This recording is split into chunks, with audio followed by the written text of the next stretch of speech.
Broadcasting from the business capital of the world, this is the Podcast Business News Network. We are back with Christina Bell, excited to have our licensed massage therapist and owner and operator of Spirit Hands, Massage and Artistry from Clear Lake, Iowa. Welcome back to the show today. How are you? Hi, Miss Jill. It's really good to be here. Thank you for having me, and thank you to all the listeners, if there are any. Yeah, right. Hi, thank you so much. Pleasure to have you here, Christina. And for those new time listeners, let's talk a little about what you do specifically. Yes, I've been licensed and certified to practice therapeutic massage and bodywork since 2007. So I offer a range of relaxation, deep tissue massage techniques for overuse, injury, relaxation, stress reduction, depression, anxiety, insomnia really benefit from massage. There's prenatal, manual lymphatic drainage. Ah, lovely, lovely massage. There's a lot to it. Well, great. Just want to start off also, spirit-hands.com is the website, correct? Yes, ma'am. Perfect. And we're going to talk today, about a lot. I'm sure it's gonna come to us. I know you mentioned a little bit about hydration, the importance of hydration, and you got me thinking, where's my water? Okay, yeah. Talk a little bit about that if you don't mind to start. Sure. Yes. Well, we there's that really big question about whether or not we need to drink extra water after a massage. It's a very common question. And I like to remind people that the only one who can really advise you on proper hydration levels would be a nutritionist, a dietitian, maybe even your doctor. There's a lot of information you can actually find on Google yourself on how much water a person needs to be drinking. It's actually a ridiculous amount. I think women are supposed to be drinking like 90 ounces or something, and men are supposed to be drinking 115 ounces. As a society, we tend to carry water bottles around with us. We do, I think, a pretty good job of staying hydrated. But as far as massage is concerned, yes, I'm going through your tissue. I'm wringing out a lot of those hormones and the chemical byproducts. So it does help wash your system clean and push those things out through the excretory system if you do have a little bit of extra water. Um, but yeah, I personally, I have my own reservations about advising people on exactly how they need to change their diet. Water is good. You should be drinking it. Good job. Oh, well, I got it, and here I am. And but isn't there like a certain how much your body weight is percentage to what you should be drinking? I that's really taken the media by storm. Also, other factors is our climate. Are we in a super humid environment, or is it a very dry environment? How often do you void in the bathroom? Your hydration levels, there's also the range of gauging the color of your urine to loosely determine how hydrated you may or may not be. But when some people have like swelling, fluid retention, edema issues, a person, I do want them to talk to their doctor sooner than a massage therapist on what proper hydration is to you. Vaguely speaking, it is good to drink like a little extra water after a massage. But my biggest hangup is there's that misnomer. People like to say it flushes the toxins out. That I have a bone to pick with because massage does not, the body doesn't contain toxins per se, not as far as science determines a toxin is a poisonous substance that could kill an organism or grievously damage. The body doesn't have toxins. Massage doesn't release toxins. There's the natural byproduct of muscle contraction, calcium. That's what we're wringing out. It's natural. Just yeah, drink your water, keep Yeah. moving. Yeah. Okay, well, we could do this. All right, good. What other advice do you have for us? Some people will say they want a massage. When is it not a good idea to have a massage? Ah, yes. Oh, well, only really because it's summertime. I remind people we're getting sunburns. So don't come in for your massage if you've been out in the sun and you have a bit of a burn. The oil might seem like a good idea, but all the excess rubbing is only going to exacerbate it. Generally speaking, you might reconsider not having your massage if you've just eaten a big meal, because all the blood is rushing to your stomach, and we don't want to disrupt that natural process of digestion. Pushing on the low back when you're laying on a full belly is not relaxing at all.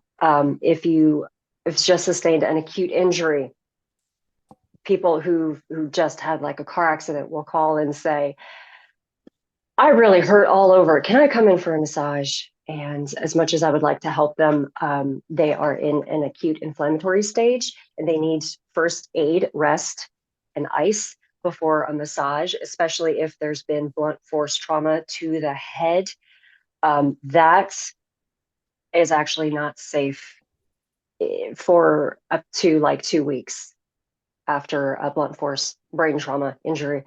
You should definitely wait because there are other risks and dangers like throwing a blood clot. You could have a stroke or an aneurysm. So acute injury isn't safe. Concussion isn't safe. Contagions like a cold or a flu.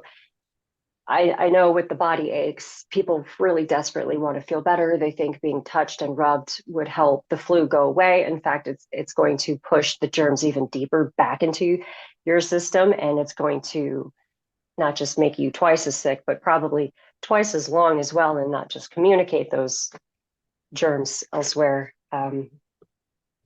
Eczema, psoriasis, any kind of skin conditions that flare up when they're in the initial acute stage. People with skin conditions know when they want to be touched or not. Cuts, scratches, abrasions, stitches. Yeah, if you've just had stitches, if you just had surgery, you're all swollen. I tell people there's green lights, yellow lights, and red lights to massage. Mhm. There are local contraindications and then systemic contraindications. That's why it's very important to be transparent about your current condition, your medical history, so that we can determine if it's a green light, yellow light, or red light. If you just got out of surgery, Mhm. we can proceed cautiously. That's a yellow light. It would be locally contraindicated wherever your sutures might be. We can massage everything else around it within a safe distance, but we're not going to address the site. Tattoos. People think, oh, it's been a week. I can come for a massage now. Not exactly, my friend. I'm sorry to disappoint you, but even after a week, topically, we think we're good to go. But underneath the dermis, there's still a lot going on and it's healing. It's best to stay clear away from that area. We can massage everything else around it, but if it's like a huge back piece or a thigh piece, we're not going to want to touch it for up to a month to be on the safe side. So please be Wow. honest. We want to keep you safe. We want to keep your ink fresh and beautiful. We don't want to create any complications. I appreciate when people are excited to get their massage, but we want to do it responsibly and safely. Got it. Well, thank you for that. And also, what about you physically? Like I have my arm ailments, which are getting better, but from overuse to your hands, are you in pain a lot? I mean, how do you prevent pain? Who's massaging the masseuse? Who's massaging you? Who's taking care of you? That's a beautiful question. Thank you. Yes, I'm always flattered when my clients ask after me, but I I tend to take care of myself. So yes, can you believe when I was in trade school, we were actually warned that the average lifespan of a massage therapist professionally is 5 years. Wow. Yeah, that's scary. And lately, the new statistics are the average lifespan of a massage therapist is 3 years. That comes from overuse, strain, and poor body mechanics. I've been doing this for 16 years. There are people who've been doing it for 20 and 30 years. And we have to pace ourselves. Self care is So basically, my hands, I take good care of them by not trying to produce artificial strength with my hands. We have to learn soft hands. They're supple, they're relaxed. I'm using my weight. So that's what you're feeling when people want more or less pressure. It's not the strength coming from my hands per se, as much as it is just my body weight. And I'm leaning in a very effective way. So that's what determines the longevity of profession and how effective I am, how much I take care of myself And by taking care of other people, by taking care of myself. it's got to You be a asked, lot. Yeah. if it hurts, don't do it. That's the first thing. And who massages the massage therapist? I actually, Do my you massage colleagues do. yourself? Oh, okay, good. Because I it's got to do. hurt you if you're massaging yourself. So, Well, I think over the episodes, I've shared a fair amount of self-care techniques and tools because I take care of myself. I tend, if something flares up for me, it's always on off hours or off days when nobody can help me. So I tend to take care of myself. I'm a big proponent of I know where it hurts and I know how to reach it, but it's so much better to have somebody else do it for you. It's the one self-defeating thing about self-massage tools is you have to work and relax at the same time, and that's just not going to happen. So I do count on, I've got 3 to 4 of my colleagues. They all have very different techniques. They have very different philosophies. And depending on how I feel, that's who I make the appointment with is I just really want their style, or I want something that's softer, more relaxing, or I want something that's more trigger point oriented. I It's good to know who's in the area. And even with my clients, I tell them don't rely on just me.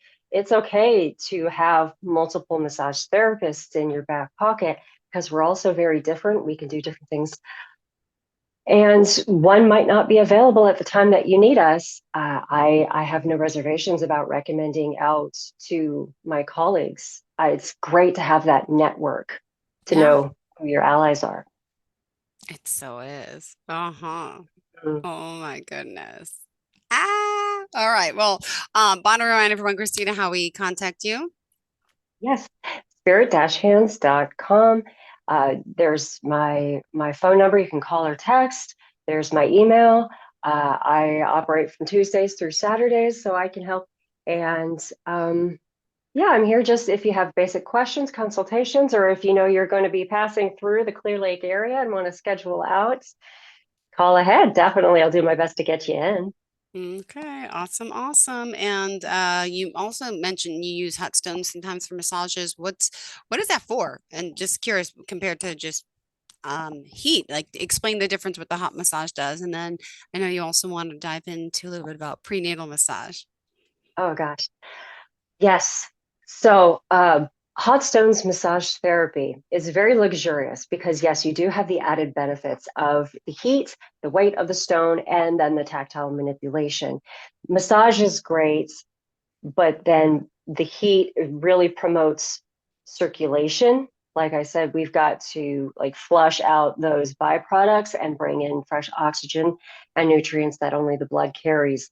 So the heat really softens the tissue, it warms it up, it gets that flow going. And then I come in with my hands and do a little extra ring out, find those trigger points. I can get to them just a little bit faster. It's so luxurious.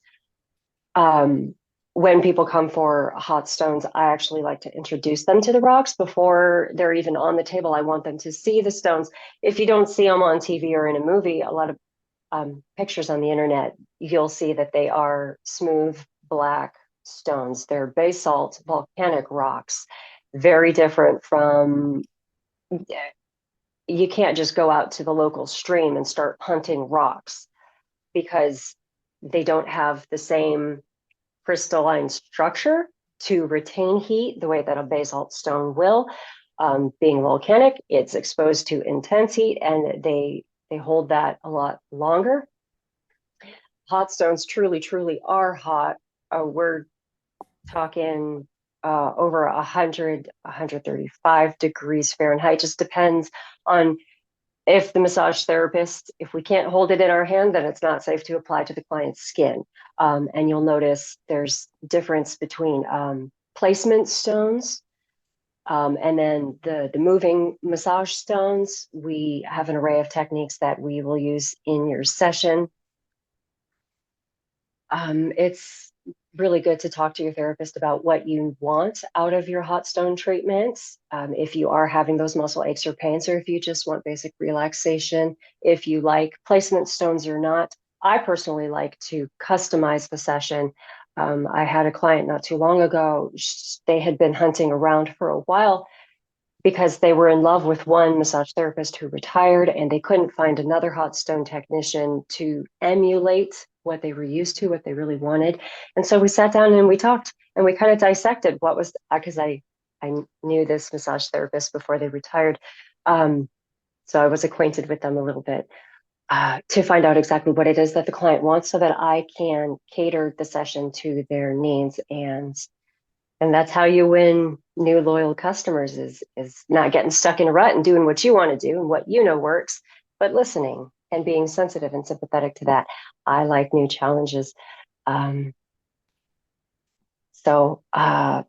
stones, again, probably want to reconsider rescheduling your hot stone massage if you've had a recent injury. That inflammation is going to benefit more from cold stone therapy, ice, cryotherapy, heat.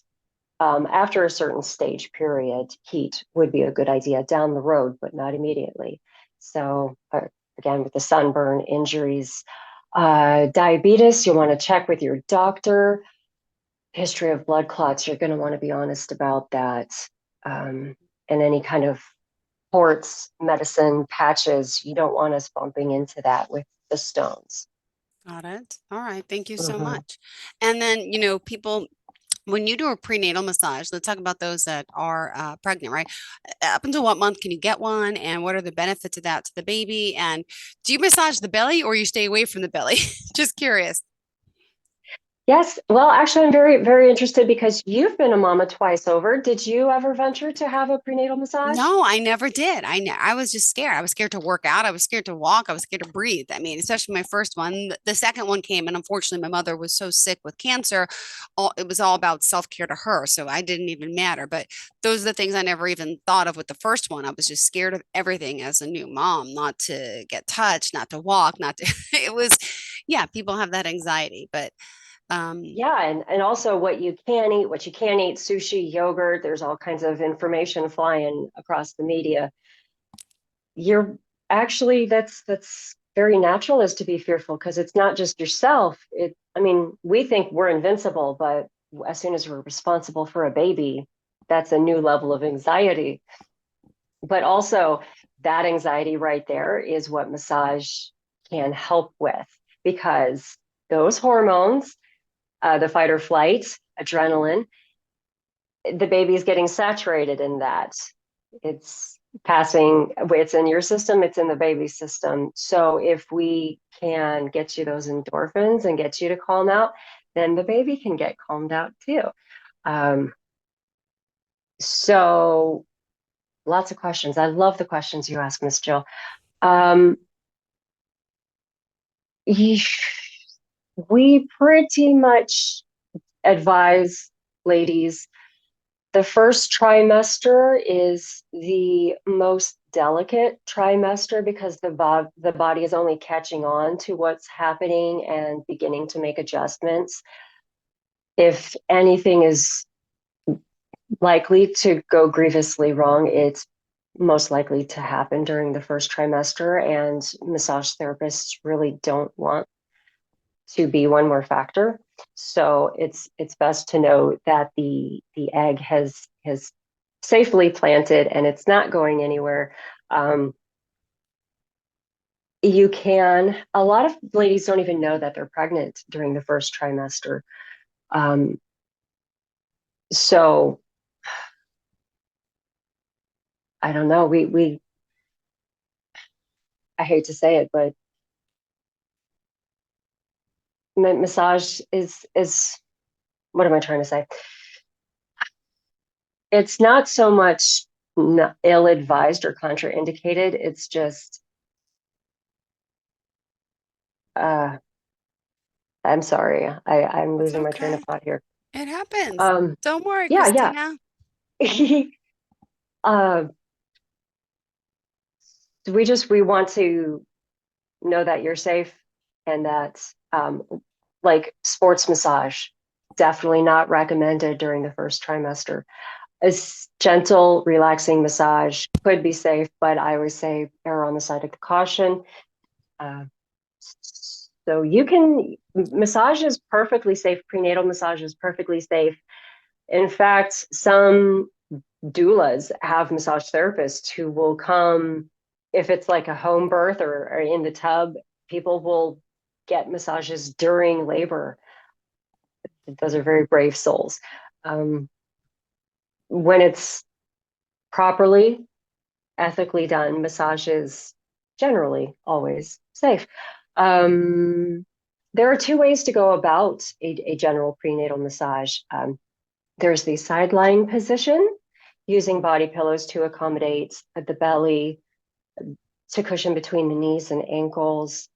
Also, there is prenatal body pillows that will accommodate a prone face down position, which a lot of ladies are very excited to be able to sleep on their belly and to get a massage on their belly face down. Um, I used those massage pillows in the early part of my career, and Mm-hmm. curiously enough, more often than not, being face down induced nausea for the young mamas that we it would have to interrupt the session and boot them off the table and resort to sideline position in the end anyway. That's just my professional experience is it's best just to default to the side lying and supine reclined position to administer massage. Yes, you had asked about a belly massage. Um, in fact, I think it's natural for mothers to caress their stomach. They know baby's in there, baby's kicking. It's not unusual for mamas to kick back a little bit. Um, yes, that's part of prenatal massage is there's lovely techniques because yeah, baby's in there and you want that soft, soothing touch, the Mm-hmm. sounds, the relaxation. It's definitely beneficial. Mm-hmm.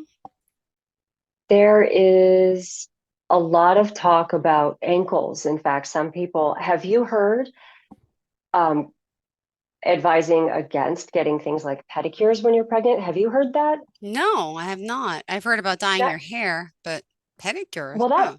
that makes sense to me because of the chemicals. But there's this.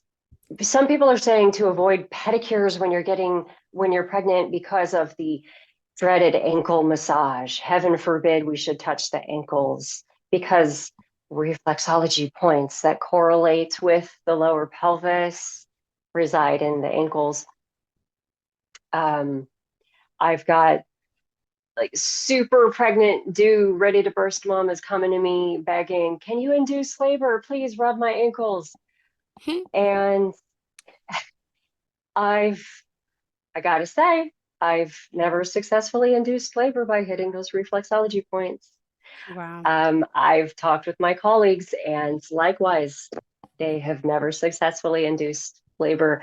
People who are actually certified reflexologists, 20 plus years experience, have not known that they have successfully induced labor. I think there are more realistic dangers to massaging the ankles that has nothing to do with reflexology points. Again, it's important to have a massage therapist who knows how to ask the right kinds of questions and for you to communicate your health history because fluid retention, edema, a history of blood clots, particularly in the legs, deep vein thrombosis. When it comes to massaging the ankles, those are more realistic risks with a prenatal massage on the ankles than I don't know if it's possible to induce labor. by massaging the ankles, I say go to town. Wow. All right. Well, thank you so much. We are out of time. How can we reach you? Spirithands.com. That's spirit-hands.com. Again, my name is Christina. You can call, text, or email. I'll do the best to help as much as I can. Thank you so much. Perfect. Thank you so much. And thank you again for being here. Spirit-hands.com. Yes, ma'am. Thank you, Christina Bell. We appreciate your time today. As always, have a great day and even better week, all right? We're going to have a better week. We didn't get to talk about the bad. We'll talk next week. Keep it positive today. Have a great day. Are you looking for even more of the podcasts and hosts that you love? The Podcast Business News Network is proud to announce that you now have even more ways to listen live. Check out the MyTuner Radio, online radio box, and Simple Radio apps on iOS and Android, or find us online. Search for Business News Network on mytuner-radio.com, or search Podcast Business News Network on streama.com and onlineradiobox.com/US. Take your podcast on the go and don't miss a minute of the action.